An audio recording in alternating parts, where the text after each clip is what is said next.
पहले पढ़ते हैं, पढ़ने के बाद फिर हम इसका अर्थ समझेंगे।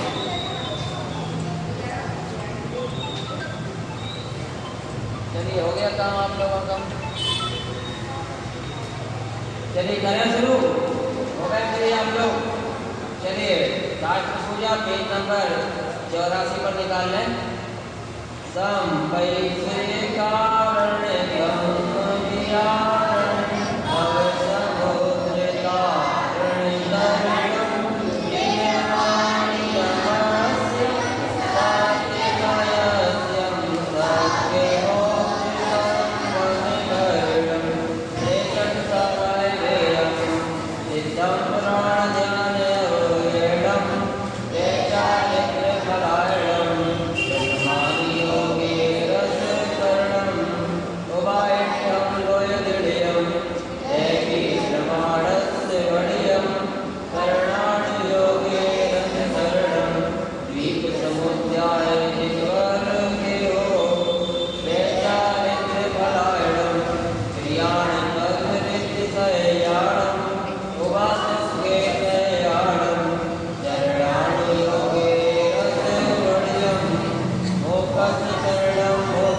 कारण देवाग्नि पूजा पढ़ी थी।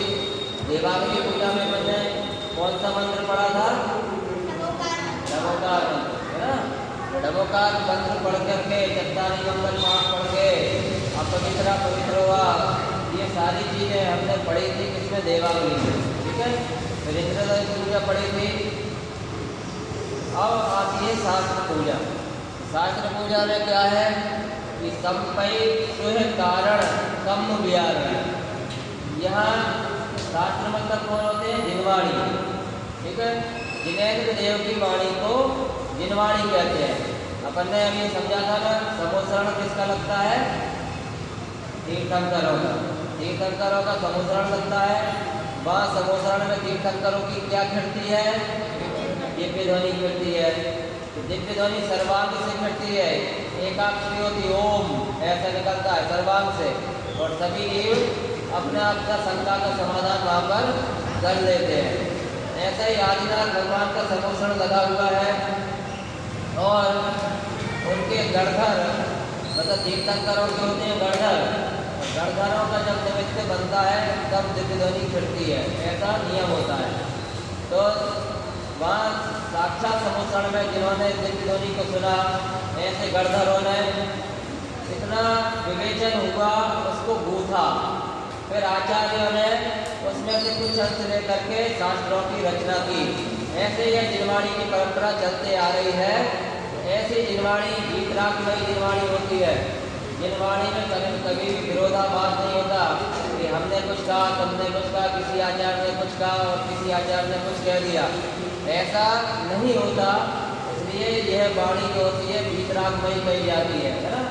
वीर हिमाचल निकसी गुरु गौतम के मुख कंठ डरी, है ना। अपन बहुत सारी स्तुतियाँ पढ़ते हैं निवाणी स्तुति, सांची तो गंगा या गीतराग वाणी, है ना। ऐसे अपन बहुत सारी पढ़ते हैं। तो यहाँ शास्त्र पूजा में आज अपन देखते हैं शास्त्र पूजा की महिमा क्या होती है, शास्त्र की पूजा क्यों करना चाहिए। ठीक है, मुस्कान मिलाना आप सभी लोग, है ना। क्या बोल रहे हैं कि संपै स्विह कारण कम व्यारण। संपै माने संपत्ति, यानी सर्व संपत्ति। सुह माने सुख, यानी सर्व संपत्ति और सुख का कारण। और कम व्यारण में आठों कर्मों से जो नाश करने वाले हो, ऐसे नाश करने वाले माने सर्व संपत्ति और सुख की तो कारण है, माने सुख को और सर्व संपत्ति को देने वाले। अब सर्व संपत्ति वाले क्या? पैसा। अपन को तो वही क्या लगा ना, इसलिए बोलोगे संपत्ति बोलने के बाद। संपत्ति क्या? अरे ये जो निर्गुण है ना हमारे, ये आत्मा की गुण है, वह है सच्ची संपत्ति हमारी, जिसमें अनंत ज्ञान, अनंत दर्शन, अनंत सुख, अनंत वीर, ऐसी कितने अनंत गुण भरे पड़े हैं, वह वास्तव में हमारी संपत्ति है। संपत्ति को देने वाली, देखो क्यों देगी? अच्छा पारुल, जिनवाणी हमको ऐसी संपत्ति क्यों देगी? क्यों देगी? क्योंकि यह संपत्ति का मार्ग जिनवाणी में आता है। मोक्ष मार्ग किस में बताया जाता है? जिनवाणी में बताया जाता है। जिनेन्द्र देव की वाणी होती है ना जिनवाणी, तो जिनवाणी में वो मोक्ष मार्ग बताया जाता है। और वह मोक्ष मार्ग पर जो जीव चलते हैं वह निज गुणों की संपत्ति को प्राप्त कर लेते हैं, वह मोक्ष लक्ष्मी को प्राप्त कर लेते हैं। इसलिए सर्व संपत्ति में निमित्त भूत कौन है कि वह जिनवाणी है, वह प्राप्त है। क्या लाया? समझ में आई बात? संपत्ति क्यों कहा कि संपत्ति को कैसे देगी? और फिर यार कि सुख की कारण, तो बताओ संसार में कोई जीव ऐसा भी है कि जो सुख को चाहता है, सुख को छोड़ना चाहता हो, सुख को पाना चाहता है, ऐसा कोई है क्या? डाला पढ़ते हो ना, जे त्रिभुवन में जीवनंद सुख चाहे दुख दे भय, पढ़ते हैं ना अपन कि संसार में जितने भी जीव है वह सुख को चाहते हैं और दुख से डरते हैं। तो जो जिनवाणी माता, मतलब जिनवाणी को माता भी इसलिए कहते हैं कि माता समान, जैसे माँ हमारे ऊपर हमेशा कृपा करती है, हमारा ध्यान रखती है, हमको अच्छा मार्ग सच्चा मार्ग बताती है। माँ कभी भी नहीं सोचती कि मेरे बच्चों का नुकसान हो जाए। ऐसे जिनवाणी माता भी क्या करती है कि जिनवाणी माता भी हम सभी पर कृपा रखती है। बेटा सामने बैठा करके, यहाँ बैठने में मज़ा नहीं आएगा, आपको पढ़ोगे सामने बैठ करके अच्छा लगेगा। यहाँ उठ करके बैठो सामने, सामने जाओ, अभी तो जगह भी है आज तो, है ना। तो यहाँ क्या बता रहे हैं कि यह जिनवाणी हमको सर्व संपत्ति देने वाली, हमारी निज गुण संपत्ति देने वाली है, हमारे गुणों को प्रकट करने वाली है, हमारे गुणों को यह संपूर्ण रूप से हमको मोक्ष लक्ष्मी को देने वाली है और सुख की कारण है। सुख की कारण है माने सुख को भी यह देने वाली है। तो मैं जो बात कर रहा था कि सभी ये क्या चाहते हैं? सुख चाहते हैं और दुख से डरते हैं। एक त्रिभुवन में जीवनंत सुख चाहे दुख से भयवंत। ये संसार के सभी जीव सुख को चाहते हैं। अब सुख को कौन दे सकता है? आज पंचम काल में तो और जिनवाणी की महिमा बहुत ज़्यादा है ना। पहले तो देखो जिनवाणी शास्त्र चलते रहे थे, तीर्थंकरों ने दिव्यध्वनि में बोला, सबने उसको अपने अपने अनुसार ग्रहण करा और अपना मोक्ष मार्ग बना लिया और कल्याण हो गया। पहले ग्रंथ लिखते ही नहीं थे, फिर जैसे जैसे श्रुत का अभाव होने लगा, लोगों की क्षयोग कम होने लगा, बुद्धि क्षीण होने लगी, याद नहीं रख पाते थे, तब क्रम से फिर जिनवाणी का अभ्युदय हुआ। जिनवाणी लिखने का प्रेरणा मिली तो जो अपन पढ़ते हैं भूलभली और पुष्पदंत जी ने पहली बार ठंडा का बड़ा ओंकार में लिखा था। मतलब श्रुत पंचमी की जो परंपरा है वह जो प्रारंभ हुई है, वह उसके कारण से तीर्थंकरों की वाणी हमको प्राप्त हो पा रही है। क्या मनीष भाई? नहीं तो जिनेन्द्र देव तो दिव्यध्वनि में बोल करके चले जाते। ये वो वाला जो जिनवाणी, मतलब जो माल था, जो उन्होंने हमें कल्याण का माल बताया था, वह हमारे तक पहुंचा कैसे? कि उसमें जिनवाणी की बहुत कृपा है, आचार्यों की बहुत कृपा है जिन्होंने जिनवाणी लिखी है। ऐसे वीतरागी आचार्यों को इसलिए तो नमस्कार करते हैं।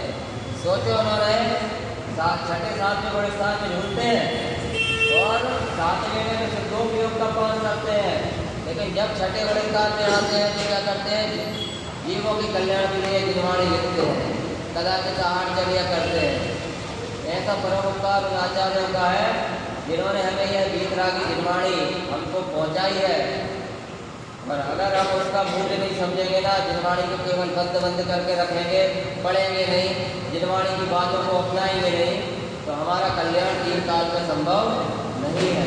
इसलिए विचार करना भैया, इन शिविरों के माध्यम से, पाठशाला के माध्यम से, स्वाध्याय के माध्यम से जिनवाणी माँ हमको क्या संदेश दे रही है वह पता चलता है। इसलिए जिनवाणी की बहुत कृपा है और वह हमारे सुख का कारण है, अनंत सुधि करने की है जिनवाणी। मतलब ऐसा सुख देने वाली है जिनवाणी कि जिस सुख के पश्चात कभी भी दुख नहीं मिलेगा, ऐसा सुख देने वाली वह जिनवाणी है। क्या बोले? संपय से कारण कम व्यारण, सर्व संपत्ति और सुख को देने वाली, और कम व्यारण माने कर्मों का नाश करने वाली, आठों कर्मों का नाश करने वाली। भव समुद्र तारण तरणम, देखो आठों कर्मों का नाश हो जाएगा तो किस जगह क्या प्राप्त हो जाएगा? आज जितना में ज़्यादा हो रहा है भैया, बच्चे को सही से बिठा दो, हंसो मत बेटा, इधर ध्यान दो। यहाँ क्या बोल रहे हैं? कम व्यारण यानी कर्मों का नाश करने वाली, कर्मों का नाश करने की जिनवाणी। तो हम कहाँ पहुँचेंगे आदि? हाँ सही बोल रहे, बोलो जल्दी। मोक्ष है ना, 8 कर्मों से रहित दशा का नाम ही तो मोक्ष है। जैसे सलाह में विराजमान हो जाएंगे हम, है ना। तो यह सर्व संपत्ति को और सुख को देने वाली, कर्मों का नाश करने वाली, भव समुद्र तारण तरणम, ये जो संसार भव समुद्र, भवमान होता है संसार, तो संसार रूपी समुद्र से वह क्या है? तारण तरणम, तारने के लिए वह नौका के समान है। परी कहाँ पहुंची? भव समुद्र माने क्या होता है? भव माने कितनी सारी परी है क्या? बड़ा सब परी तो आप लोग, ये लोग परा है, हम परा है। अरे जिसका नाम ये वो ध्यान नहीं दे रहे इसलिए तो उसके नाम से पूछा है। परी एक है अपने पास, ये सामने बैठे, समृद्धि है परी है, तो दोनों ही है ना। चलो परी ध्यान कर यही रखो, है ना बेटा, घर नहीं आना अपन को भी जब तक अपन पढ़ाई न करें। तो भव समुद्र तारण तरणम, संसार समुद्र को पार करने में वह नौका के समान है। जैसे हमको समुद्र पार करना, नदी पार करता है, जैसे नौका हमको नदी से पार करा देती है ना, ऐसे ही जिनवाणी संसार रूपी समुद्र से हमको पार कराने में नौका के समान है। ऐसे क्या कह रहे हैं? जिनवाणी नमस्यम, ऐसी जिनवाणी को मेरा नमस्कार हो, ऐसी वीतरागमयी जिनवाणी को मेरा नमस्कार हो, जो हमारे कल्याण में निमित्त भूत कही गई है। निमित्त कही गई है, नहीं तो सोचो कि जिनवाणी ये हमको ले जाके मोक्ष में उठा देगी, ऐसा नहीं है ना।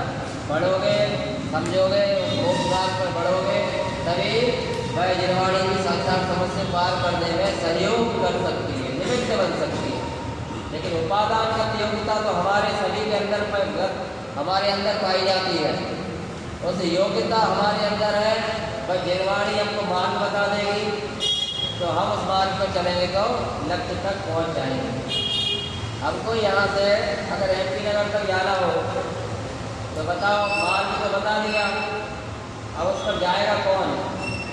हम स्वयं जाएंगे ना, चाहे किसी भी साधन से जाए, चाहे 11 नंबर गाड़ी से पैदल जाए, चाहे अपन कार से जाए, बाइक से जाए, जैसे भी जाए, तो जाना तो हमको ही पड़ेगा। ऐसे जिनवाणी ने तो मार्ग बता दिया है, उस मार्ग पर चलना तो हमको ही पड़ेगा। ठीक है, जिनवाणी नमस्यम सत्य पयस्यम, ये सत्य मार्ग को दिखाने वाली, सत्य मार्ग का प्रकाश करने वाली, सक्य मोक्ष संगम करणम, स्वर्ग और मोक्ष का संगम कराने वाली है। सक्य माने स्वर्ग, मोक्ष माने मोक्ष, इनका क्या कराने वाली? संगम कराने वाली है। देखो अब ये स्वर्ग और मोक्ष का संगम हो कैसे जाएगा? ये तो बड़ी विचित्र बात है, कैसे हो जाएगा भाई जिनवाणी से स्वर्ग और मोक्ष का संगम? अब बताओ सबकी बात, अब आपकी बात है, कैसे हो जाएगा स्वर्ग मोक्ष का संगम? जिनवाणी पढ़ने से कह रहे स्वर्ग संग मोक्ष संगम करना, स्वर्ग और मोक्ष को का संगम कराने वाली है। देखो जब जिनवाणी पढ़ोगे तो क्या होगा? क्या मिलेगा? स्वर्ग क्यों मिलेगा? देखो दो बातें हैं यहाँ, ठीक है, एक ये हो गई स्वर्ग और एक हो गया ये मोक्ष। ठीक है, अब जो व्यक्ति मतलब भावपूर्वक, श्रद्धापूर्वक वीतरागमयी जिनवाणी को पढ़ेगा, ठीक है, पढ़ने से सर्वप्रथम तो उसको क्या होगी कि उसकी मंद कथाएं होगी। मंद कथाएं होने से क्या होगा कि मंद कथाएं होने से बैठते जा फटाफट है, देर में आते हो तो डिस्टर्ब करते हो, तो आपकी बात सेलेक्ट हो जाती है कहते ना। तो जिनवाणी जब हम पढ़ते हैं तो हमारे भाव कैसे रहेंगे? निर्मल रहेंगे ना। निर्मल भाव से जिनवाणी पढ़ेंगे तो हमको क्या होगा? मंद कथाएं होंगी। मंद कथाएं होने से स्वभाव होंगे। स्वभाव होने से हमको पुण्य का बंध होगा। किसका बंध होगा? तो उस पुण्य के बंध होने के कारण हमको स्वर्ग मिलेगा। क्या मिलेगा? पुण्य बंध होने से क्या मिलेगा? और पुण्य का अभाव होने से क्या मिलेगा? मोक्ष। क्या बोल रहे हैं? पाप का अभाव तो करना ही है, वो तो पहली ड्यूटी है। वो तो पहली बात, उसमें उसकी बात तो करना पहले कहते हैं जिनवाड़ी की, उसकी बात तो करना ही बेकार। क्योंकि यहाँ जो बैठे हैं वो इतने समझदार हैं कि पाप करने कोई नहीं आया, पुण्य की वृद्धि करने आया है और मोक्ष मार्ग प्रशस्त करने आया है। इसलिए पाप तो छोड़ने योग्य है ही, उसकी चर्चा नहीं। पाप तो छोड़ो, लेकिन क्या कह रहा है कि पुण्य में वृद्धि होगी तो क्या मिलेगा? स्वर्ग मिलेगा। लेकिन जब उस पुण्य का भी अभाव हो जाएगा, तो पूरे कर्मों का जब अभाव हो जाएगा तो मोक्ष मिलेगा। स्वर्ग मोक्ष संगम करणम, स्वर्ग और मोक्ष को देने वाली ऐसी जिनवाड़ी माँ है। अच्छा काम करोगे तो अच्छी गति मिलेगी, अच्छे भाव करोगे अच्छी गति मिलेगी। लेकिन सुबह शुभ और अशुभ भाव से परे हो जाओगे तो तुमको पंचम गति मोक्ष मिलेगा। ये है क्यों से सही है ना? सत्य मोक्ष संगम करना। हाँ, भूसा तो मिलेगा ही मिलेगा, माने स्वर्ग तो मिलेगा ही मिलेगा। लेकिन गेहूँ तो अगर दाने चाहिए है तो भैया प्रयास करना पड़ेगा। और भूसा तो मुफ्त में मिल जाएगा, माने स्वर्ग तो मोक्ष में मिल जाएगा। लेकिन तुमको अगर मोक्ष में जाना है तो फिर उसके हिसाब से पुरुषार्थ करना पड़ेगा। तो मोक्ष भी एक न एक दिन जरूर मिल जाएगा। क्यों मिल जाएगा मोक्ष? क्योंकि हमारे आचार्य भगवंतों ने, हमारे जिनेंद्र देव ने हमको क्या कह करके पुकारा है? भव्य कह करके बुलाया। ठीक है, भव्य माने जिसको मोक्ष जाने की गारंटी दे दी, तुमको एक न एक दिन मोक्ष मिलेगा ही मिलेगा, ऐसी गारंटी दी है। माने मोक्ष तो मिलना ही मिलना तय है। बाकी तू स्वयं भगवान है। अपन तारण स्वामी का शुभ संदेश पढ़ते हैं, तू स्वयं भगवान है। तारण स्वामी भी अपन को एक प्रकार से भव्य कह रहे हैं कि तुम भैया भगवान हो, इसलिए भव्य हो, इसलिए भगवान हो। और एक न एक दिन भगवान बनने की पात्रता है तो भगवान बनोगे, इसकी गारंटी है। लेकिन कब बनोगे? आज बनोगे कि अगले भाव में, कि कितने भावों के बाद बनोगे, उसकी वो किसी को नहीं मालूम। केवली के सवाल सर्वज्ञ भगवान के अलावा उसको कोई नहीं जानता है ना। अब अपन आते हैं इधर पर। अब देखो ये जो जिनवाड़ी की चर्चा यहाँ पर चल रही है, तो यहाँ पर पहले नंबर तो 2 लाइनों में आपको बता दिया कि क्यों जिनवाड़ी को पढ़ना चाहिए, क्यों ये शास्त्र पूजा करना चाहिए। ये इन 2 लाइनों में बता दिया। क्या बोल रहे हैं? इन 2 लाइनों में बता दिया कि शास्त्र पूजा क्यों करना चाहिए। अब शास्त्र में जो चारों अधियोगों से निबद्ध होती है, मतलब 4 अधियोग होते हैं जिनवाड़ी में। कौन कौन से होते हैं अधियोग?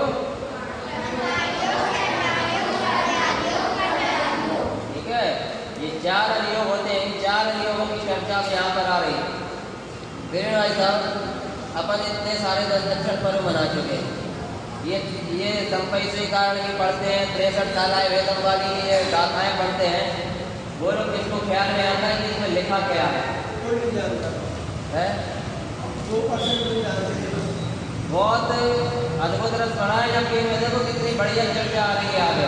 अधियोगों की चर्चाओं के माध्यम से जिनवाड़ी क्या कहती है, ग्रंथों में क्या लिखा होता है वो बता रहे हैं। क्या बोल रहे हैं कि 63 सालाएं वेदम।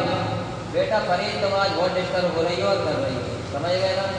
तुम लोग कभी कभी इग्नोर भी कर देते हैं, मगर जब कहने में आ जाता है तभी नाम लेते हैं।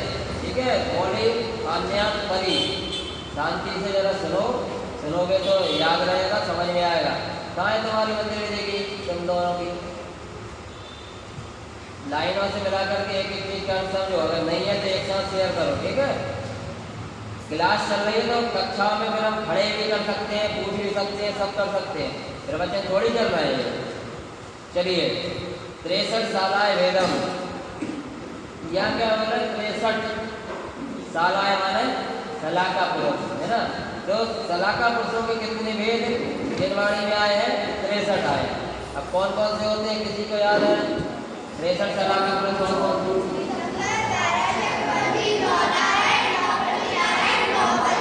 वेरी गुड, ये हुई बात कुछ, है ना? जो ये 63 शलाका के पुरुष हैं, इनके भेदों का कथन किया जाता है। और क्या किया जाता है इसमें कि 63 शलाका पुरुष का भेदों का जहाँ पर कथन हो, सिद्धम पुराण ध्यान अज्ञानम, ये सिद्ध उसके फल आदि का कथन हो। और क्या हो इसमें, सिद्ध आदि के जो सिद्ध पुराण ध्यान अज्ञानम, कि जो सिद्ध होते हैं सिद्ध पुरुष, उनकी महिमा का, पुराण पुरुषों के ध्यान तप आदि ग्रहण करने का वर्णन हो। फिर क्या कह रहे हैं? वैचारित्र फलायनम प्रथमान योग एरस्करणम, कि निश्चय व्यवहार चारित्र के पालन और उसके फल आदि का कथन हो। प्रथमान योग एरस्करणम, इस प्रकार के वैराग्य प्रधान परिणामों का वर्णन करने वाला प्रथमान योग है। इतनी 2 लाइनों में क्या कौन से योग की चर्चा आई? प्रथमान योग की। यहाँ पर प्रथमान योग जो होता है वह 63 शलाका पुरुषों के माध्यम से, मतलब इसमें 24 तीर्थंकर भी है, 24 तीर्थंकर पुराण होता है, पद्म पुराण होता है ना, ऐसे जो ये प्रथमान योग होता है वह कहानियों के माध्यम से, कथाओं के माध्यम से, महापुरुषों के चरित्र का वर्णन करके वह यहाँ पर क्या बताया जाता है कि वहाँ पर भी हमको इस प्रकार से बात बताई जाती है कि देखो उन्होंने ऐसे पाप कार्य किए थे तो उसका फल ऐसा मिला, उन्होंने ऐसे पुण्य का काम किया था तो देखो उनको ऐसा फल मिला, उन्होंने भगवान की भक्ति की थी तो देखो ऐसा फल मिला। अपन सतियों की जो कहानियाँ पढ़ते हैं, है ना, अपन रामचंद्र आदि जो 63 शलाका पुरुषों में बलभद्र, राम बलभद्र थे ना, उनकी कथाओं का वर्णन पढ़ते हैं। ऐसे अपन चक्रवर्ती, भरत चक्रवर्ती, बाहुबली आदि की जो अपन कहानियाँ पढ़ते हैं, इन सब बातों का वर्णन कहाँ आता है? वर्तमान योग में। लेकिन वर्तमान योग का उद्देश्य क्या है? वर्तमान योग का उद्देश्य क्या है कि वैराग्य, निश्चय व्यवहार पूर्वक कथन होगा, वैराग्य में वृद्धि होगी। और वहाँ पर भी यह जीव वर्तमान योग मूल रूप से उनको मतलब स्टार्ट करने के लिए, जो जीव कुछ नहीं जानता, धर्म मार्ग में लगा नहीं है, लेकिन धर्म मार्ग में लगने की उसकी इच्छा है, तो सरलता से ही कठिनता की ओर लाया जाता है। तो वर्तमान योग में क्या होगा? किससे कहानी सुनाकर पहले उसे धर्म में दृढ़ करा जाएगा कि आओ मंदिर आने से देखो तुम ऐसे उनको ये फल मिला था तो तुमको भी ऐसा फल मिल जाएगा, ऐसी प्रेरणा दी जाएगी कि वो जीव धर्म से जुड़े। इसके लिए क्या है? वर्तमान योग है। ठीक है, अब वर्तमान योग के माध्यम से धर्म में दृढ़ होने की शिक्षा मिलती है। हमारे अंदर भी उन कहानी किस्सों के माध्यम से, जैसे वह भगवान बने वैसे हम भी भगवान बने। देखो अंजन चोर की कथा है, अंजन एक समय में चोर था लेकिन दूसरे क्षण क्या हुआ? निरंजन हो गया, सिद्ध बन गया। ऐसी कथाओं से प्रेरणा लेकर के हम भी उस मार्ग पर बढ़ सकते हैं, इसलिए वर्तमान योग बढ़ना चाहिए। थोड़ा 60 में ही मैंने बता दिया कि वर्तमान योग की उपयोगिता क्या है इन लाइनों के माध्यम से। आज ही समझ में आया वर्तमान योग क्यों पढ़ना चाहिए? क्योंकि जो जीव अभी धर्म से विमुख है, धर्म में उसकी रुचि नहीं है, उनको धर्म में दृढ़ करने के लिए उनको सरलता से किस्से कहानियों के माध्यम से अपन धर्म में लगाते हैं, उसकी रुचि को उत्पन्न करते हैं कि भैया मंदिर आओ, देखो पानी छान करके पियो, पानी छान कर पीने से देखो उनको ऐसा फल मिला था, उन्होंने रात्रि भोजन का त्याग करा था तो देखो उनको फलाने जी को ऐसा फल मिला। ऐसी बहुत सी कहानियाँ हैं, उसके माध्यम से यह जीव धर्म में दृढ़ होता है, धर्म में उसकी रुचि उत्पन्न होती है। अब यहाँ दूसरी बात कौन सी आ रही है? कह रहे उवाइठम लोयम दे विहि निर्माणस से बढ़ियम। यहाँ पर किसकी बात कर रहे हैं कि ये लोय माने लोक, कि लोक की आधारशिला अर्थात 3 लोक और उनको घेरे हुए ये जो धनवाद वलय, धनोदरीवाद वलय, तनुवाद वलय का स्वरूप जिसने उपदिष्ट किया हो, देवी प्रमाण से बढ़ियम के 10 प्रकार के प्रमाण कथन तथा फिर क्या है कि द्वीप समुदाय जिनमें गए हो कि द्वीप समुद्र और द्वीप के परिणाम आदि का कर्णानी योग एरस कर्णम कि जिन्हें परमात्मा ने वर्णन किया है उसे करणान योग कहते हैं, ऐसा ग्रहण करना चाहिए, ऐसा जानना चाहिए। तो दूसरे नंबर पे कौन सा योग की बात आ गई? करणान योग। करणान योग क्या होता है? जैन गणित, जैन गणित होती है करणान योग। यहाँ पर कोई भी जीव भावों की सूक्ष्मता से पकड़ सकता है। यहाँ पर तीनों लोगों की संरचना का वर्णन होगा कि कितने योजन राजू ये सुमेरु पर्वत है, कितनी ऊंचाई है। वहाँ पर एक तो ऐसे संसार की रचना का वर्णन होगा जो 14 राजू तंगनव है ना, 14 राजू तंगनव लोक पुरुष संसार, इस टाइप से जो बातें आती हैं जिसमें प्रमाण की, गणना की, नाप की बात हो, यहाँ पर कैलकुलेशन किया जाए। एक अनछने पानी की बूंद में कितने जीव होते हैं? ये भी गणना करणान योग के माध्यम से होगी। भावों की गणना, उन भावों की गणना करके इस जीव को कैसे कर्मों का बंधन हो रहा है, इनकी गणना इस करणान योग के द्वारा होगी। करणान योग होता है कठिन, वर्तमान योग होता है सरल। वर्तमान योग तो कोई भी अल्प बुद्धि, कम बुद्धि वाला जीव भी समझ जाएगा, लेकिन करणान योग समझने के लिए थोड़ी तीक्ष्ण बुद्धि चाहिए, बहुत सूक्ष्मता चाहिए। 24 ठाणे जो अपना ग्रंथ है तो उसमें भी ये सब बातों का वर्णन है। हर किसी के समझ में नहीं आएगा, बहुत कैलकुलेशन होगा, सारी चीज़ें होंगी, लेकिन पढ़ोगे तो समझ में आएगा। आज आप मैथमेटिक्स पढ़ते हो इंजीनियर बनने के लिए, सीए बनते हो, इकोनॉमिक्स पढ़ते हो, उसमें भी तो सारे कैलकुलेशन करते हो क्या नहीं? तो करणान योग भी पढ़ सकते हैं। ऐसे हम रुचि होना चाहिए, रुचि होगी तो समझ में करणान योग भी आ जाएगा।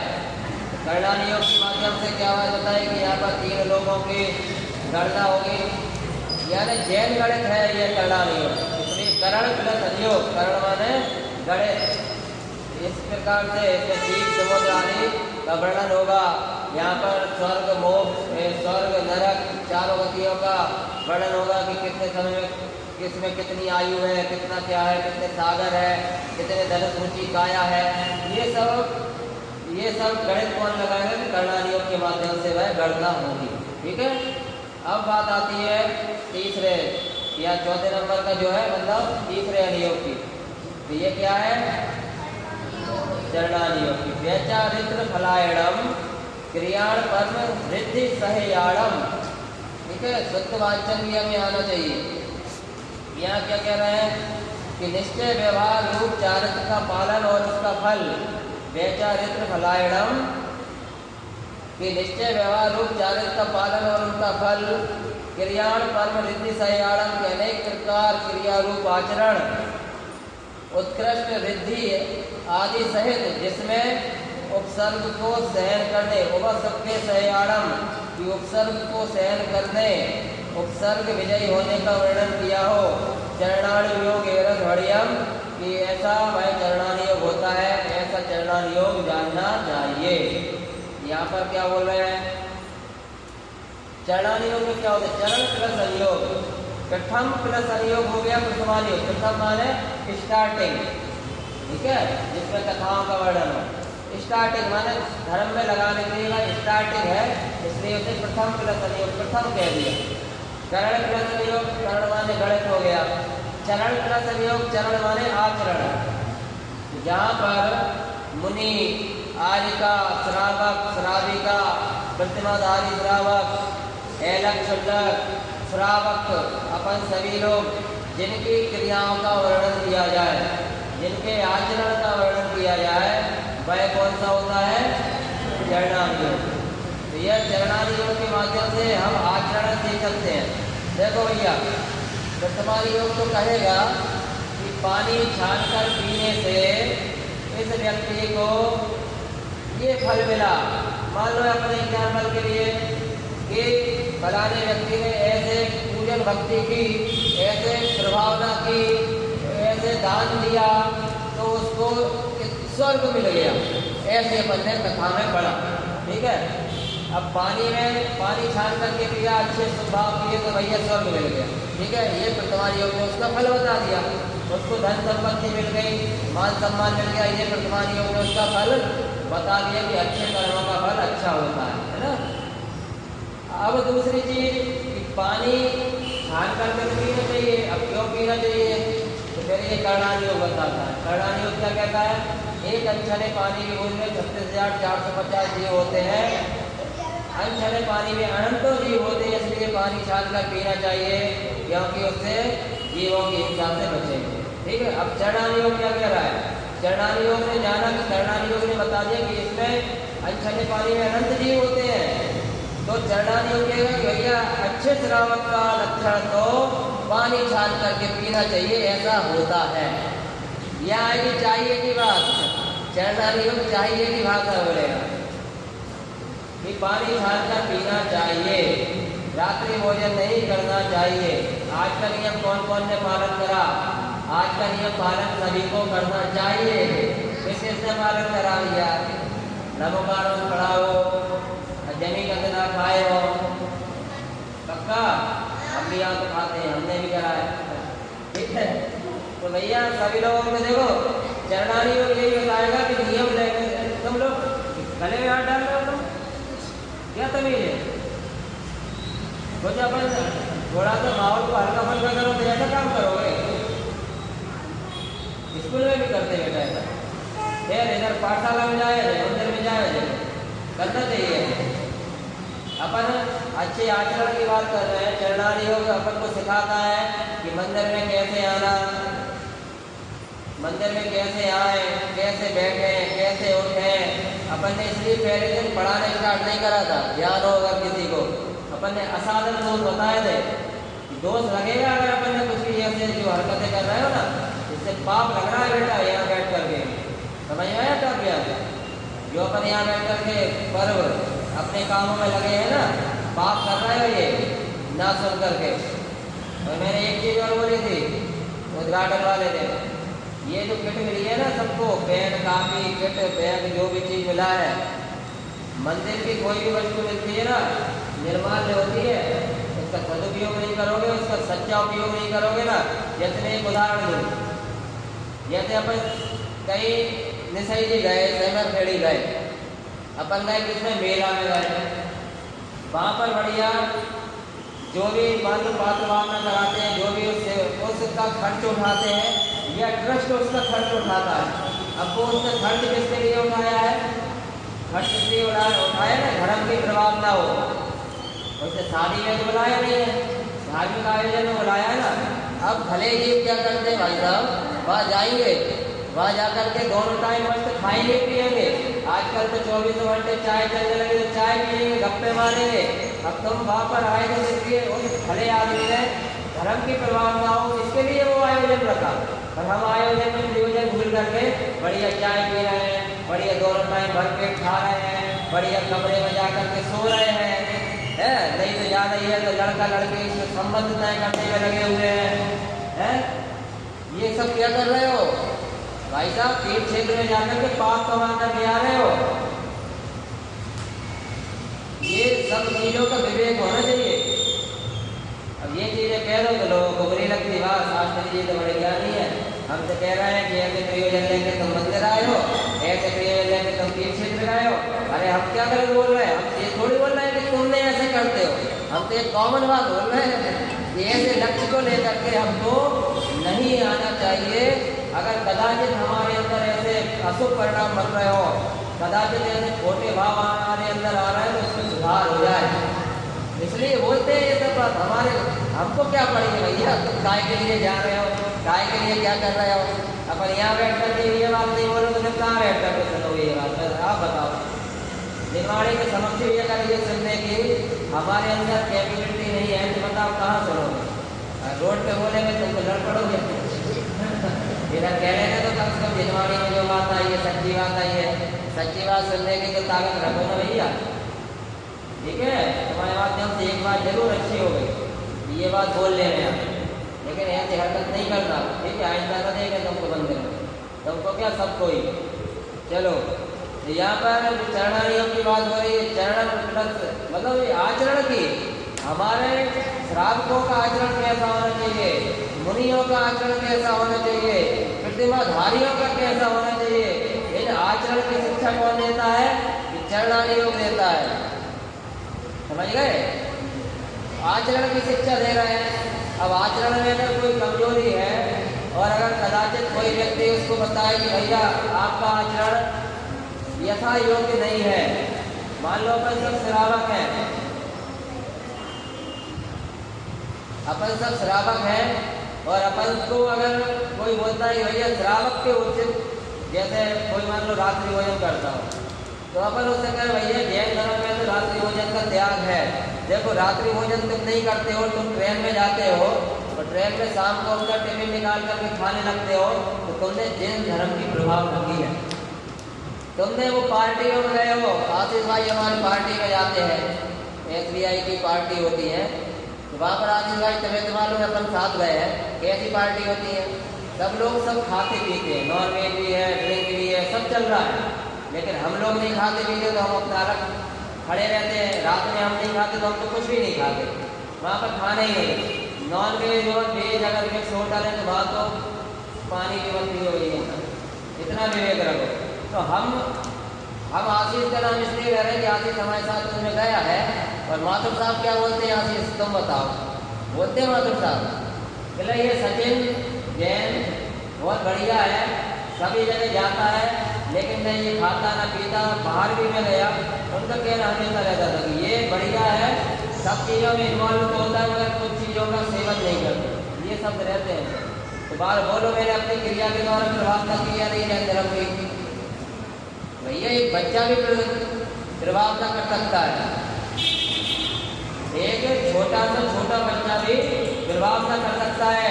जब हम थैली लेकर के स्टेशन पे पानी भरने जाते हैं ना, वो भी प्रभाव न कर। तो चरणानी योग यही सब चीज़ें तो हमको सिखा रहा है।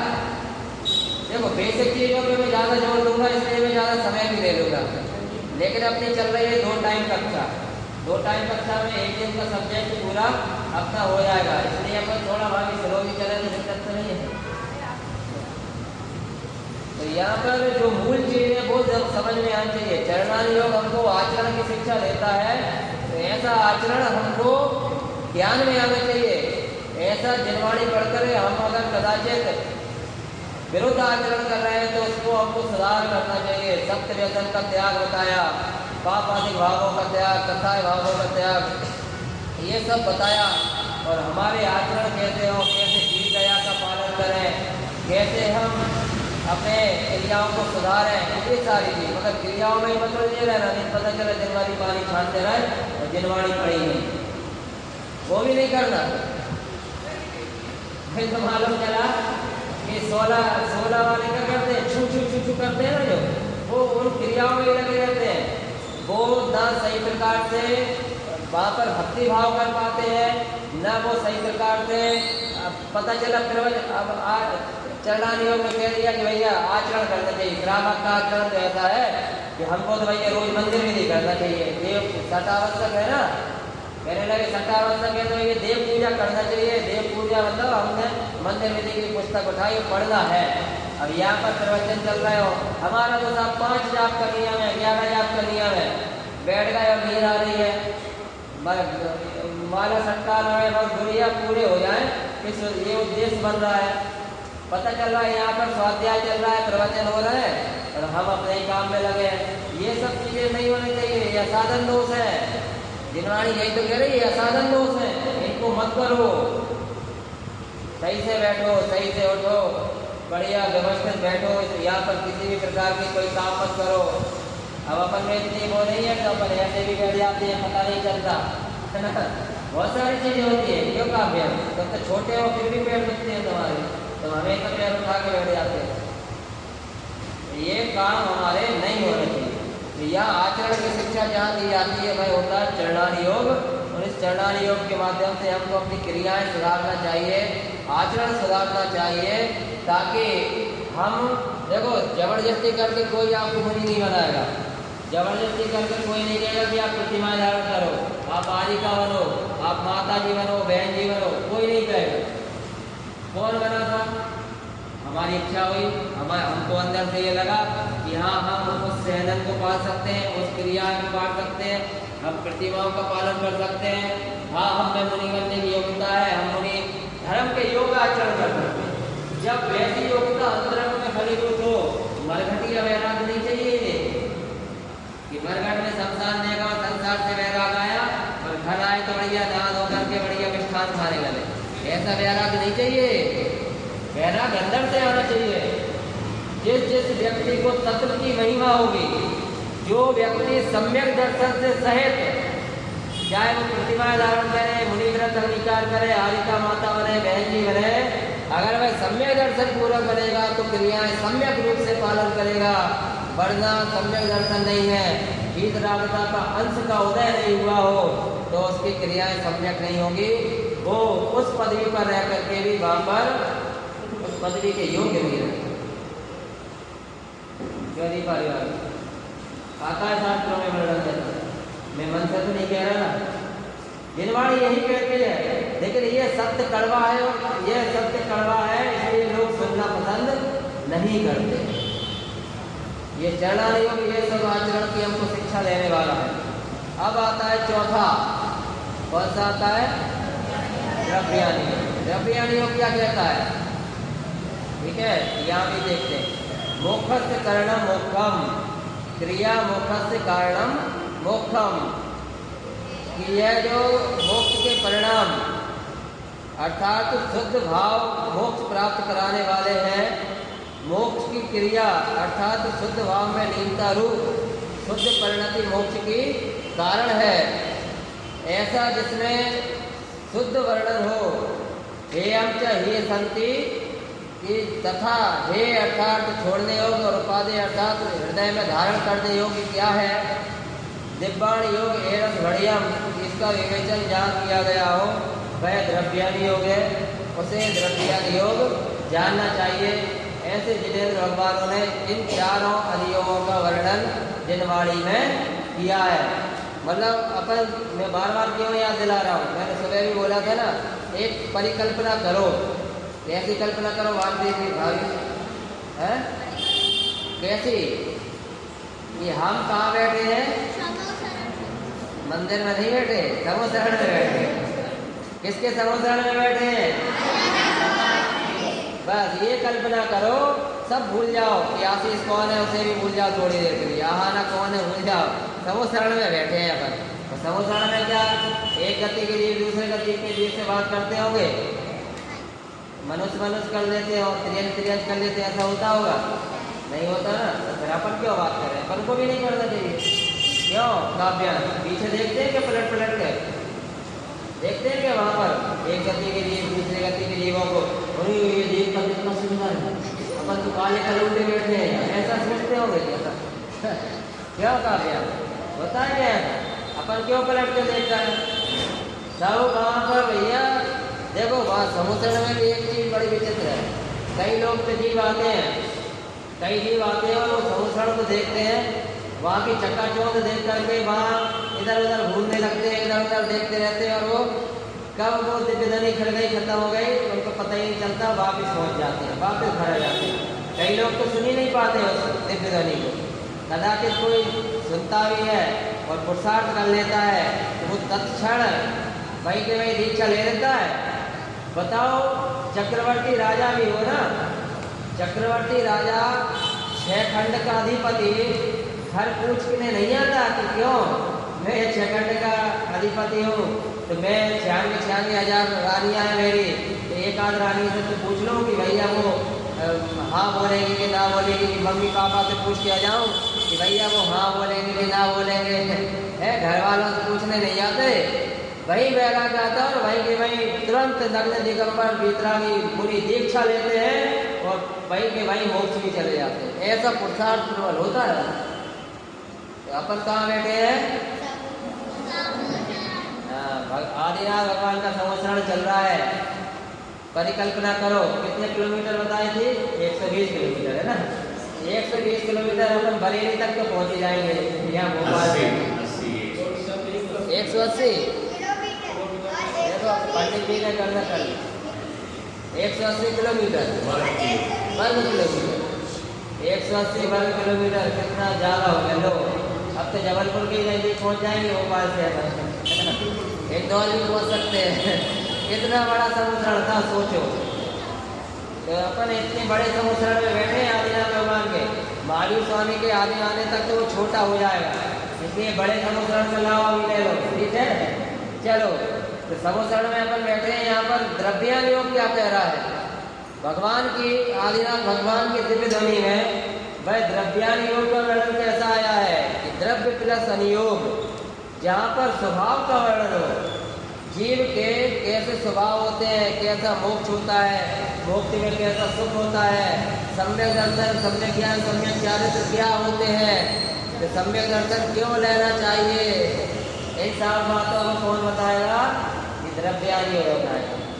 अब अपने यहाँ सबसे बड़ी बात ताड़पंथ में, ताड़पंथ में द्रव्यान योग मतलब तारण स्वामी निश्चय नय के ग्रंथ लिखे हैं, मतलब निश्चय नय की प्रधानता है और निश्चय नय की प्रधानता द्रव्यान योग में रहती है।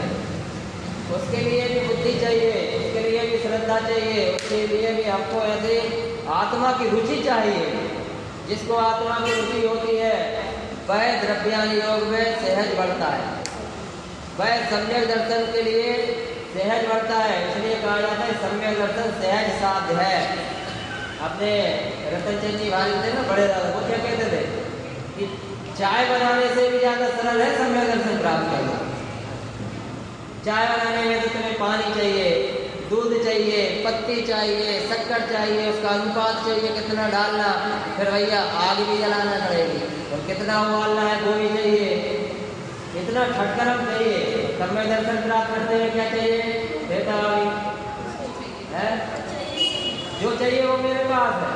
क्या चाहिए उसके लिए, अपनी आत्मा चाहिए, अपनी आत्मा चाहिए और वो मेरे पास है, उसको कोई नहीं ले सकता, कोई मार नहीं सकता, कोई जिला नहीं सकता, तो वो आत्मा मेरे पास है। बस क्या करना है, ऐसे करके बढ़िया बैठना है और ध्यान लगाना है। लेकिन हाँ बिना खर्चे का है, और एक अंतर्मुख के लिए अगर कोई ध्यान लगा ले तो बस काम बन गया। लेकिन इसमें एक लगाना चाहता हूँ, द्रव्यान योग ये तो कहता ही है जो मैंने अभी बोला कि सम्यक दर्शन प्राप्त करना बिल्कुल सरल है और है भी सहज साध्य है। लेकिन यहाँ पर थोड़ी सी उल्टी चीज हो जाती है। क्या हो जाती है कि मिथ्यात्व, अवनति, प्रमाद, पता, योग, ये 5 बंध के हेतु कहे गए हैं। अपन ने पहले पढ़ा था उल्टो जी बना देखो, पहले क्या पढ़ा था, अब बात हमको यहाँ पर बता दी गई है गुरु महाराज ने कि यह जीव मिथ्यात्व काल से अनादिकाल से परिभ्रमण करते आया है। तो पहले क्या छोड़ना चाहिए, क्या छोड़ना चाहिए, देखो पहले नंबर पे है मिथ्यात्व, है ना, फिर है अविरति, फिर प्रमाद, फिर कसाय, फिर योग। कसायों पर तो ध्यान जाता है जीव का, क्रोध छोड़ दो, मान छोड़ दो, माया छोड़ दो, लोभ छोड़ दो, इन पर तो ध्यान जाता है, लेकिन मिथ्यात्व पर ध्यान नहीं जाता। और थोड़ा सा अगर ये धर्म में आगे बढ़ने लगता है ना, अपने आप को थोड़ा सा आई एम समथिंग, थोड़ी ऊंची क्वालिटी समझने लगता है, तो ये कसायों पर भी नहीं आएगा। मिथ्यात्व तो छोड़ आया था, कसायों पर भी नहीं आएगा। क्या करता है फिर, तो ये शुरू हो जाती है। मतलब वहाँ पर क्या कर रहा है ये कि योग को तो निरोध करने की कोशिश कर रहा है, मन वचन काया को तो समेटने की कोशिश कर रहा है, लेकिन अंदर से तो कसाय रूपी चूहे भी उछल रहे हैं और मिथ्यात्व रूपी सर्प तो बैठे ही था इसके अंदर, काम नहीं बन पाता। काम बनाने के लिए सबसे बड़ा क्या है कि पहले मिथ्यात्व को छोड़ो, सम्यक दर्शन की प्राप्ति करो। सम्यक दर्शन की प्राप्ति होगी तो फिर क्या होगा, व्रति होगा, ये अविरत दशा नहीं होगी, व्रति होगा, माने चरणानि योग अपनाएगा। समझ में आ रही थी, कठिन तो नहीं लग रही, है क्या करें, कठिन तो नहीं है, फिर भी देखो और सरलता समझाते हैं। चलो एक उदाहरण समझाते हैं, बच्चों को थोड़ा आनंद आ जाएगा। कई बार उदाहरण शायद दे भी चुके हैं, ठीक है, थोड़ा सा लॉजिक लगाना। अपने घर में एक सर्प बैठा है, एक कोने में चुपचाप से बैठा हुआ है, ठीक है, घर में एक सर्प बैठा हुआ है और अपने घर में बहुत सारे चूहे भी हैं। तो पहले अपन को किसको भगाना चाहिए,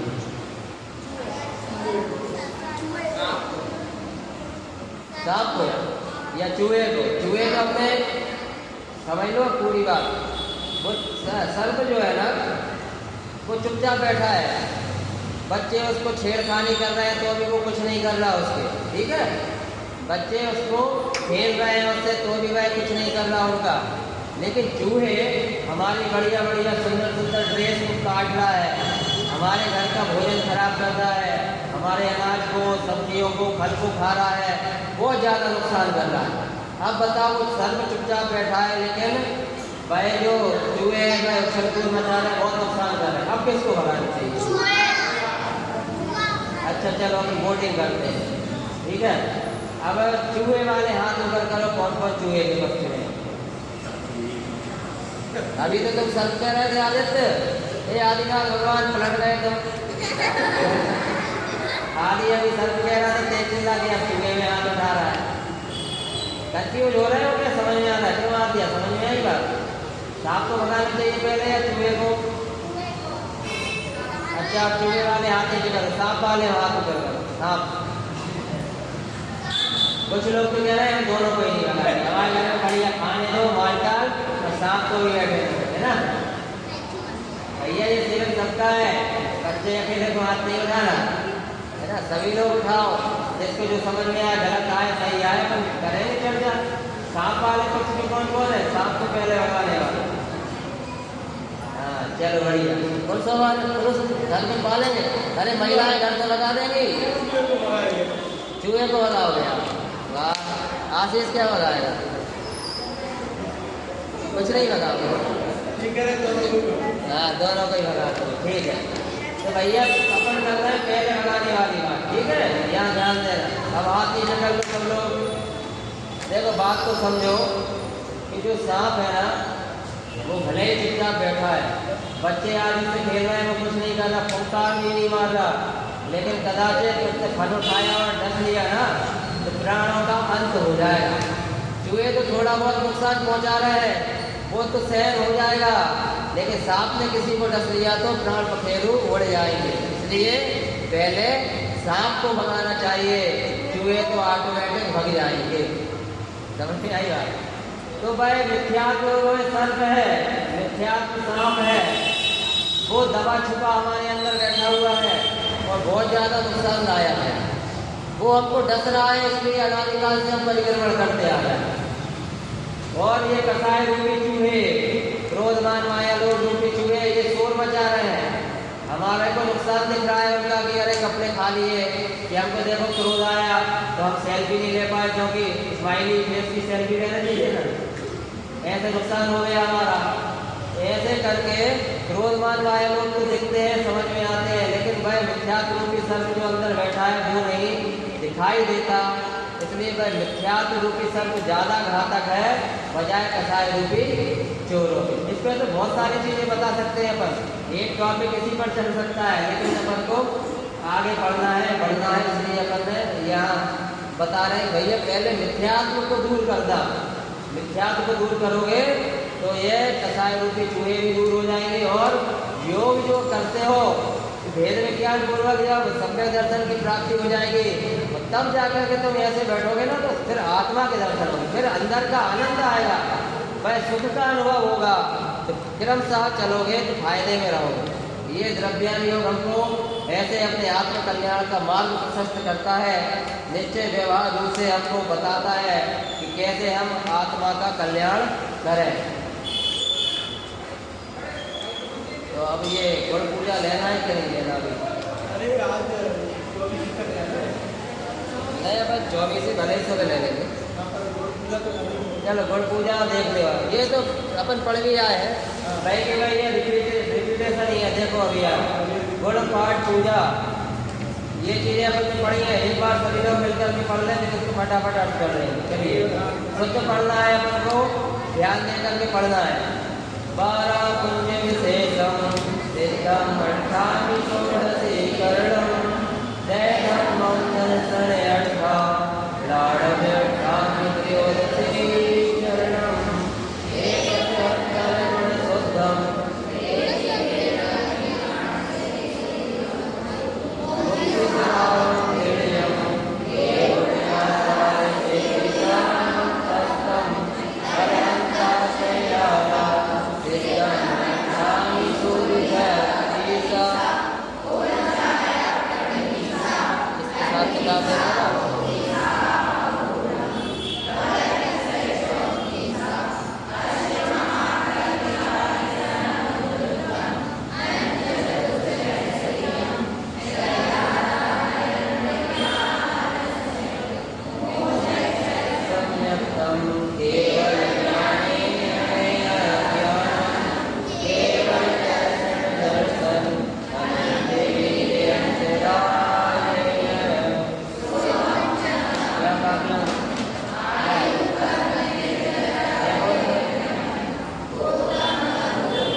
वेदम की 12 कुंज अर्थात 5 परमेष्टि, 3 रत्नत्रय, 4 अनियोग।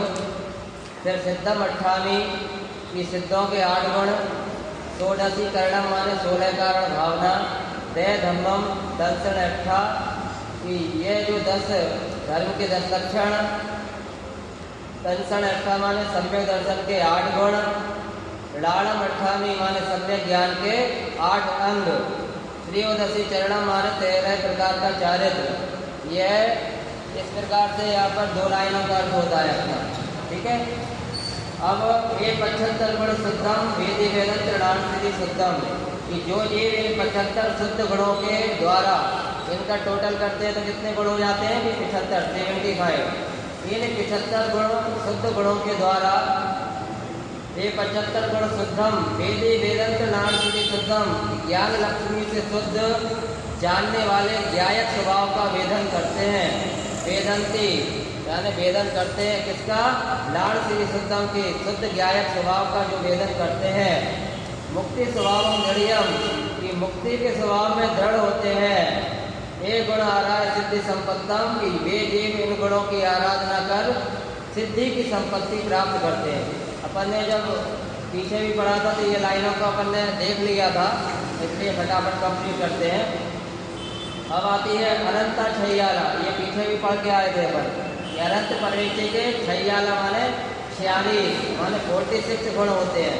सिद्धम अट्ठामी की सिद्ध के 8 गुण। सूरी 36 मुस्कान। सूरी माने कौन? सूरी माने आचार्य। आचार्यों के 36 गुण। 36 माने 36 मुस्कान। उपध्याय माने उपाध्याय। पढ़वीसा माने 25। 8वीसा 8 + 20 यानी 28 यानी 28। 8वीसा 29 आवड़म के साधु के 28 मूल गुण होते हैं। वर अतिशय 34 अष्ट महाप्रातिहार संयुक्तम कि ये जो अतिशय है, जो तीर्थंकरों के अतिशय होते हैं ना, उनकी चर्चा यहाँ कर रहे हैं। वर माने श्रेष्ठ, अतिशय 34 यानी 34 34 अतिशय। इसमें क्या होते हैं? जन्म के 10 अतिशय, केवल ज्ञान के 10 अतिशय, देवकृत 14 अतिशय। ऐसे ये 34 जो अतिशय है। फिर अष्ट महाप्रातिहार संयुक्तम की 8 महाप्रातिहार से संयुक्त। नंद चतुष्टय संयम जो अष्ट प्रातिहार होते हैं ना, छत्र चमर भावमंडल इस टाइप से जो है ना, वह 8 महाप्रातिहार से संयुक्त होते हैं। अनंत चतुष्टय संयम, अनंत चतुष्टय अनंत दर्शन, अनंत ज्ञान, अनंत सुख और अनंत वीर से जो सहित होते हैं। संयम माने सहित। छैयाला अरहंत ज्ञान से। इस प्रकार केवल ज्ञानी अनंत भगवान के कितने गुण होते हैं? 46। अरहंत के 46 यानी 46 गुण होते हैं। अब आती है बात मोह क्षय सम्यक्तम केवल ज्ञानेन हने अज्ञानम कि जो सिद्ध परमेष्टि को मोहिनी, मोह क्षय माने मोहिनी कर्म के क्षय से सम्यक प्रकटता है। केवल ज्ञानेन हने अज्ञानम कि केवल ज्ञान की प्रकटता से अज्ञान का नाश होता है। वो कौन सा ज्ञान होता है? कि ज्ञानावरणी कर्म का नाश होता है ना। मोहिनी कर्म के क्षय से सम्यक प्रकटता है माने मोहिनी कर्म में भी 2 होते हैं, दर्शन मोह और चारित्र मोह। तो दर्शन मोह के अभाव होगा तो वहाँ पर जो सच्ची श्रद्धा हो जाएगी, मिथ्यात्व का अभाव हो जाएगा, वहाँ पर ये सम्यक दर्शन हो जाएगा, है ना। तो दर्शन मोह और चारित्र मोह रूप होता है। दर्शन मोह जब क्षय होता है तो सम्यक की प्राप्ति होती है। केवल ज्ञान की प्रकटता से ज्ञानावरण कर्म यानी अज्ञान, अज्ञान माने ज्ञानावरण कर्म। ज्ञान तो अपन सब में है, सभी में ज्ञान पाया जाता है, सभी जीवों में ज्ञान पाया जाता है। एक निगोदीय जीव है, उसमें भी ज्ञान पाया जाता है, मगर ज्ञान का सब में उभाड़ जो होता है वो किसी में कम दिखता है, किसी में ज़्यादा, किसी में कम क्षयोत्सव होता है, किसी में ज़्यादा क्षयोत्सव होता है। कोई निकलंक होता है तो कोई अकलंक होता है और कोई सकलंक भी होता है ना। जो जैसा याद कर ले, एक बार में याद कर ले, 2 बार में याद कर ले, जिसे रुचि नहीं है वो याद भी नहीं करता। तो इसलिए जो ज्ञानावरण कर्म का नाश होता है। केवल दर्शन केवल दर्शनावरणीय कर्म के अभाव से होता है। और अनंत वीर अंतरायण माने अंतराय कर्म, तो अनंत वीर अंतराय कर्म के अभाव से प्रगटता है। यहाँ पर अपनी मोहिनी कर्म, ज्ञानावरणी, दर्शनावरणी और अंतराय, इस प्रकार से 4 घातीय कर्मों की बात इन लाइनों में आई है कि 4 घातीय कर्मों के ये नाशक कौन होते हैं कि अनंत परमेष्टि के 4 घातीय कर्मों का अभाव हो जाता है ना। तो यहाँ पर चर्चा चल रही है 8 कर्मों से रहे सिद्ध परमेष्टि की। तो सिद्ध परमेष्टि के ये 4 घातीय कर्मों का तो नाश हो गया। अब आते हैं 8 गुणों की चर्चा है यहाँ पर सिद्ध के 8 गुणों की। 4 अभी बता दिए, कौन कौन से बता दिए? अनंत दर्शन, अनंत ज्ञान, अनंत सुख, अनंत वीर। अब आदि स्वयं च नाम कम्मम, ये जो सूक्ष्मत्व नाम का गुण है, ये 5वें नंबर का सूक्ष्मत्व गुण नाम कर्म के अभाव से होता है। नाम कर्म के अभाव से क्या होता है कि किसी के अच्छे स्वर मिल जाएंगे, अच्छा गाने वाला, कोई सुंदर होगा, कोई कुरूप होगा, ऐसे नाम कर्म के आधार पर होते। किसी का यशस कीर्ति नाम कर्म का उदय होता है, उसको सहज ही यश की प्राप्ति होती है, लोक में ख्याति प्राप्त होती है। इस प्रकार से ये जो नाम कर्म है, तो स्वयं च नाम कर्मम की सूक्ष्मत्व गुण के कारण नाम कर्म के अभाव से प्रकट होता है। फिर आयु कर्म निर्जर अवज्ञानम, आयु कर्म के अभाव से अब कहा है न, तो 8 लक्षण लिख लेना ये ना। तो ये 6वें नंबर पे पहुंच गए। हम कहा है नत्व सिद्धों के 8 गुणों में 4 तो 4 चतुष्टय रूप हो गए, 5वां सूक्ष्मत्व हो गया, 6वां अवगायनत्व हो गया। अब आते गोत्तम अगुरु लघुत्तम, गोत्र कर्म के अभाव से अगुरु लघुत्व, ये हो गया 7वें नंबर का अगुरु लघुत्व। गोत्र कर्म में क्या होता है? नीची गति, ऊंची गति, कोई नीची गति में उत्पन्न हो गया, कोई ऊंची गति में उत्पन्न हो गया, उसका अभाव हो जाता है। अगुरु लघुत्व कि ना वह गुरु रहेगा और ना लघु रहेगा, वह एक प्रकार हो जाएगा। जो सिद्ध है, ना कोई छोटा सिद्ध है ना कोई बड़ा सिद्ध है, सब समान है। ठीक है, तो गौतम अगुरु लघुत्तम अव्यावाहम या वेद वेयम, अव्यावादत्व गुण वेदनीय कर्म के अभाव से प्रकट होता है, ऐसा जानो, ऐसा जानना चाहिए। इस प्रकार सिद्ध परमेष्टि के 8 गुण 8 कर्मों के अभाव से प्रकट होते हैं। ठीक है, 8 कर्मों के अभाव से क्या प्रकट होते हैं? ये 8 गुण प्रकट होते हैं। सम्यक्त्व, फिर ये ज्ञानावरणी कर्म के अभाव से हो गया, है ना, केवल ज्ञान, केवल दर्शन, है ना, और अनंत वीर, फिर सूक्ष्मत्व, अवगायनत्व, अगुरु लघुत्व और अव्यावादत्व। ये इस प्रकार से सिद्धों के 8 गुणों की चर्चा इन दोनों गाथाओं में ली गई है। अब आते हैं 7वें नंबर पर, 7वीं गाथा पर। इसमें क्या कह रहे हैं? ये अष्ट, देखो ऊपर अनंत परमेष्टि के गुण बता दिए थे, फिर सिद्ध परमेष्टि के बताए, अब आचार्य के बता रहे हैं। आय माने आचार्य, आचार्यों के गुण क्या बता रहे हैं कि ए माने अहो, आयरी अष्ट गुण देवी धर्मम च होए जड़प्पा, ये आचार्य परमेष्टि संवेग आदि 8 गुण, उत्तम क्षमा, अष्टगुण कौन से हो गए? संवेग आदि 8 गुण। देवी धर्मम माने धर्म के 10 लक्षण, उत्तम क्षमा आदि जो 10 लक्षण धर्म है।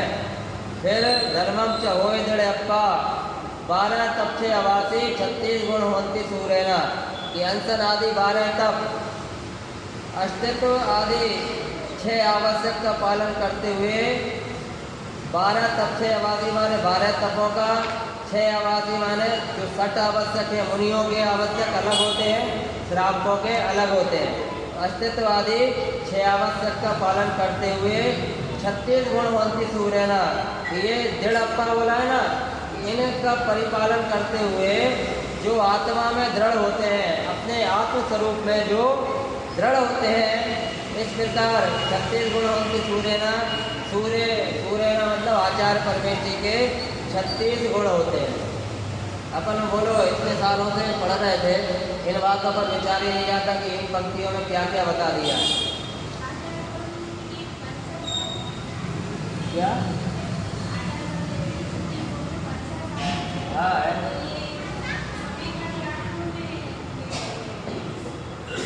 आदि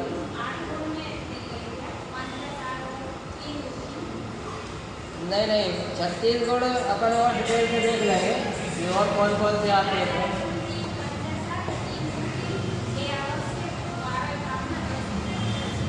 आपको याद है ना? हाँ ठीक है ना। तो ये गाथाओं के आधार पर यहाँ पर जो लाइनों में आया है ना, उसको यहाँ पर स्पष्ट किया गया है कि आचार्य परमेश्वर के संवेदादि 8 गुण, उत्तम क्षमादि, धर्म, हंसन आदि 12 तक, अस्तित्वादि 6 आवश्यक का पालन करते हुए आत्मस्वरूप में दृढ़ होते हैं। वह कौन होते हैं? आचार्य परमेश्वर होते हैं। अब 8 क्या था यहाँ पर तो केवल गुण बता रहा है, 36 गुण। देखो जैसे अपन कहते हैं ना 28 गुणों का पालन कौन करते हैं? कि मुनिराज करते हैं। तो मुनिराज को उनका पालन करना है, 28 मूल गुणों का पालन करना, ये शास्त्रों में नियम है। जो पालते हैं उन 28 मूल गुणों को वो साधु परमेश्वरी होते हैं। अब उसमें व्यवहार से तो क्रियाओं को पालना अलग बात होती है, लेकिन अंतरंग से क्रियाएं पलना चाहिए।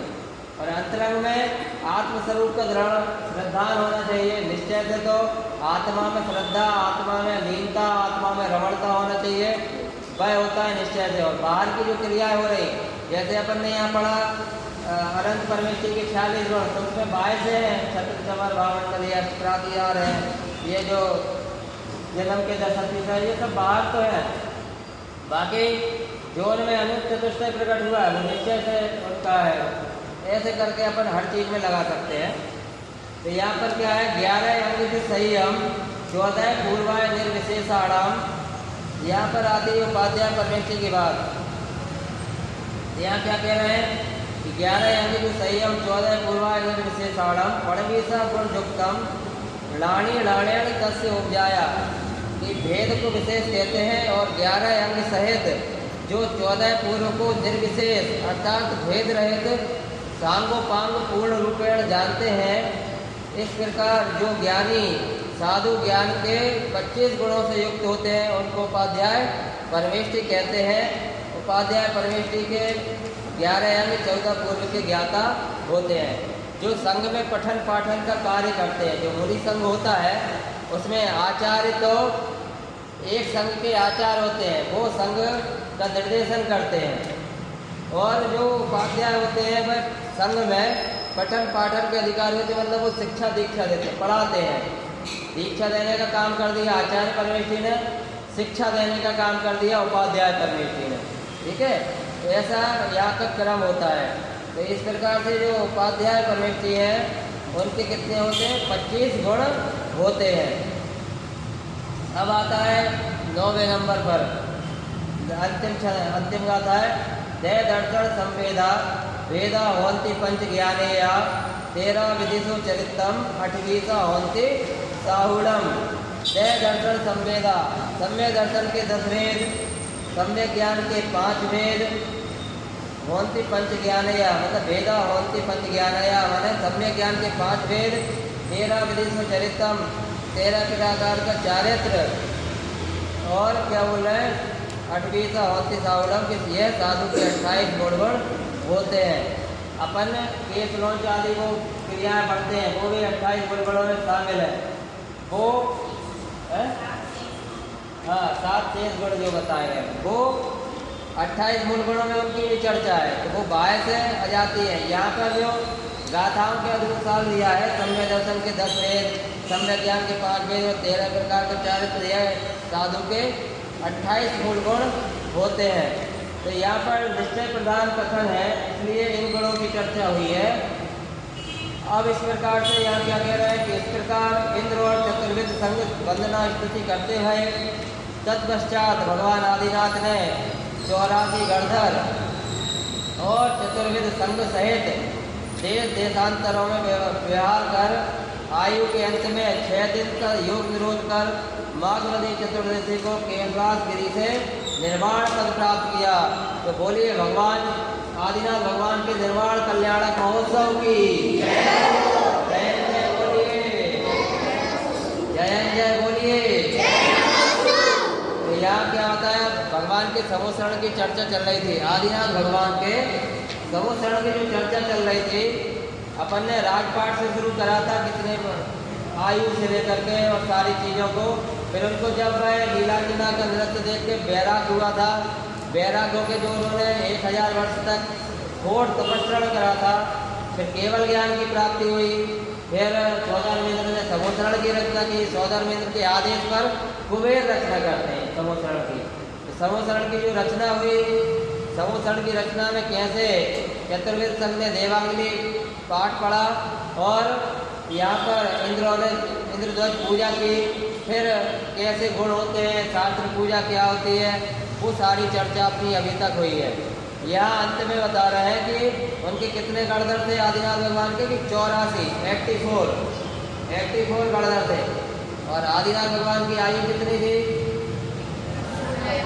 84 लाख पूर्व की, है ना? कितनी थी? और गणधर कितने हैं? बस याद रख लो, ऐसे याद रख सकते हो ना। उनकी आयु कितनी थी? 84 लाख पूर्व की थी। गणधर कितने थे? अरे 84 थे, बराबर हो गया ना।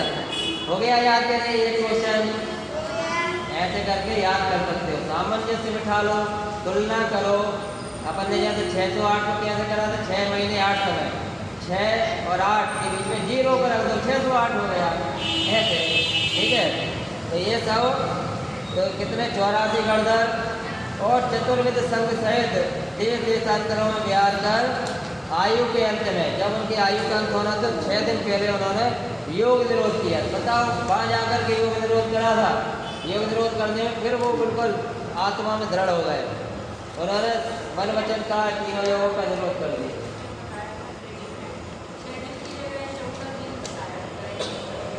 अच्छा, इसको मिलान करना पड़ेगा, 6 दिन है कि 14 दिन? 6 दिन का योग निरोध कर माघवदी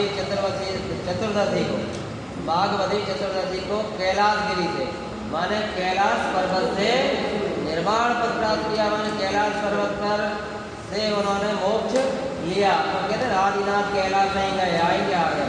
तो कैलाश पर्वत से निर्वाण पद प्राप्त किया। तो जाएंगे, बोलिए जो 14 दिन बोल रहे नहीं, चलो मिला रहे हैं। जो उपदेश भगवान आदिनाथ ने दिया, वही उपदेश महावीर स्वामी ने दिया। इस लाइन में क्या था? मैं ऐसी लाइन क्यों लिखी, क्यों प्रसंग था, ऐसा लिखने की क्या उपयोगिता आ गई? जो उपदेश आदिनाथ स्वामी ने दिया, वही उपदेश महावीर स्वामी ने दिया। ऐसा क्यों बोला?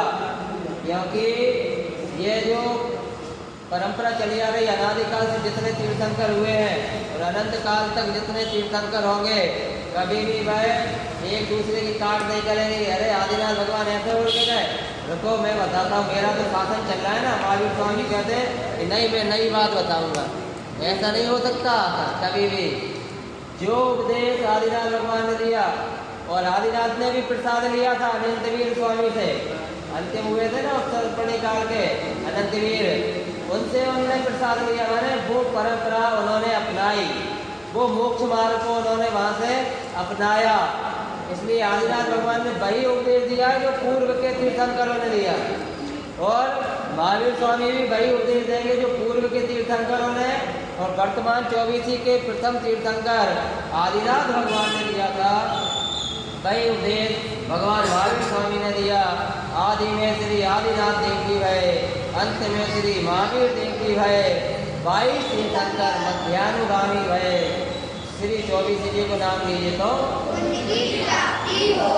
कल लेंगे अपन पुण्य 24 ही पढ़ते, आज रहने दें, है ना? ज़्यादा पढ़े हो गया, कल लेंगे। अपने पास 2 दिन, मतलब सुबह शाम में डिवाइड कर देते हैं ना। तो देखो यहाँ पर एक लाइन में समझ लो कि यहाँ पर क्या लिखा है? 22 है परी, बात करने की कुछ नहीं क्या? 22 तीर्थंकर मध्यानुगामी हुए, इसका अर्थ कौन बताएगा? 22 तीर्थंकर मध्यान, बोलो। Very good. पहले कौन हुए? आदि में श्री आदिनाथ। आदि माने प्रथम, पहले नंबर पर। पहले नंबर पे कौन हुए? आदिनाथ स्वामी, आदिनाथ देव जी भाई। अंत में माने 24वें तीर्थंकर तो 24 ही होते हैं ना, 25 तो नहीं होते हैं। कहीं देखे हैं 25 तीर्थंकर? नहीं होते ना। अंत में महावीर देव जी का माने 24वें, पहले आदिनाथ भगवान हो गए, 24वें महावीर भगवान। अब बीच में कितने बचे? 22 तीर्थंकर मध्यानुगामी। मध्यानुगामी यानी उन दोनों के बीच में हुए 22 तीर्थंकर हुए। अब श्री 24 जी का नाम लीजिए तो नाम लेने से पुण्य की प्राप्ति होती है कि नहीं होती? होती है। तो तीर्थंकरों का नाम लेना चाहिए कि नहीं लेना चाहिए? लेकिन लेते लेते आपस में खींचतान करोगे तो पाप की वृद्धि होगी, है ना। इसलिए अच्छे से श्रद्धा पूर्वक 24 तीर्थंकरों का स्मरण करना चाहिए, नाम लेना चाहिए, वास्तव में पुण्य की प्राप्ति होगी। तो अपन आदिनाथ भगवान के समुद्रण से निकल गए। आदिनाथ भगवान का समुद्रण लगा था, उनके निर्माण होने के पश्चात अपन उस समुद्रण से निकल गए। लेकिन अपन अब 24 जी का नाम लेकर के फिर महावीर स्वामी के समुद्रण में प्रवेश करेंगे। तो जिन लोगों ने रजिस्ट्रेशन नहीं कराया हो, आप बोल दो भाई साहब, माइक है नहीं। अब हम तो बोल ही रहे हैं इतनी देर से। आशीष अभी पृष्ठमंच होगा, पृष्ठमंच के लिए भी सभी लोग बैठ गए, फटाफट पृष्ठमंच कराएंगे। और जिनने रजिस्ट्रेशन